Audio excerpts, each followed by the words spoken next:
Hi mga mare! So ngayon ay maagang ako nagising dahil pa umaga ko. So inantay ko na mapanis kasi may sobra talagang lakas ng ulan. So yung pinapakita ko sa inyo kung gaano kalakas yung ulan sa labas ng bahay namin. Ayan, at medyo malamig din ngayon at makulimlim din kahit anong oras na. So yun, ingat din tayo. And wala pa rin kaming pasok hanggang ngayon, ilang araw na. Ayun, naghanap lang ako sa Canva ng pwede kong i-design and diyan talaga ako naghahanap. Ayan, nagkakape ako kasi sobra talagang lamig. So, ayan, kinuha ko lang powder ko para patungan ng drawing ko and kinuha ko na rin sa loob na yan yung mga dinrawing ko. Marami na rin ako nagawa at nagupit ko na. Ayan, pinapakita ko sa inyo yung kulay and yung gunting yung ginagamit ko. And, ayan yung Canva. So, dyan ako kumukuha ng mga design na pwede, tapos ibabakat ko na lang siya. Makikita nyo siya mamaya kung paano ko siya binabakat.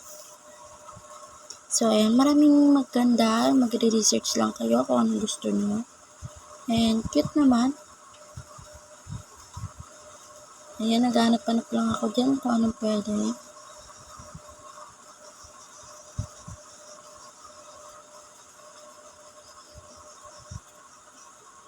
Ayan, naghanap-hanap na rin ako dyan. Naghanap ako sa mga sinave ko kung may mga maganda ba or yung mga nauna kong sinave. Tinignan ko na rin kung bagay ba sila doon sa lalagyan ko ng design. So, may nakita nga akong Yakult. Ayan yung aking dinrawing. So, ayan. Marami kayong pagpipilian. Diyan ako pumili kasi I love coffee. Ayan, sabi ko okay. Maganda. And, ayan. Papakita ko sa inyo kung paano ko siya dinodrawing. Kasi gamit ko naman dyan is bond paper. So, makikita mo talaga dyan yung babakatan mo.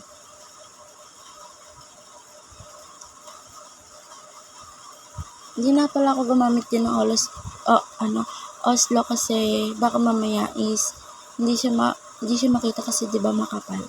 So, bond paper na lang. Pero kung sa inyo naman, pwede naman na Oslo na lang din. Kasi mas makapal yun and mas matigas. Pero sa akin kasi is bond paper din talaga long. So, yan. Ginabakat ko na dyan. Ayan. Tinitignan ko kung may mali ba akong nagawa. Yan. So, pagkatapos yung bakatin, ayan na yung kinalabasan. Nilalagyan ko lang siya ng kulay sa mata. Ayan, tsaka sa bibig. And, ayan. Kinuha ko na rin yung kulay red na pangkulay.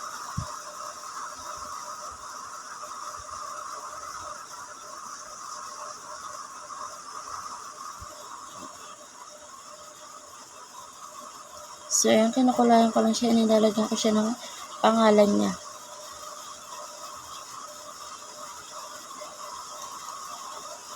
Yogurt pa lang kanyang pangalan.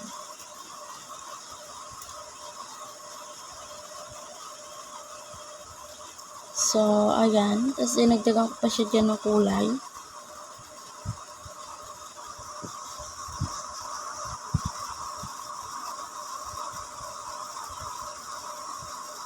And, ayan.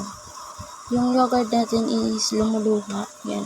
Pasensya na dahil yan siguro sa kulay o pag-in ko nung kulay. Kaya, lumuha siya. Yan, pinapakita ko sa inyo iba pang design. Pwede yung kuhaan. Diyan ako kumukuha. And, yung iba pa is babakat ko pa mamaya. And, kukulayan ko na rin. At kung gusto nyo naman kumuha, ay pwede naman daan. Ayan, ibakat nyo na lang para madalian kayo.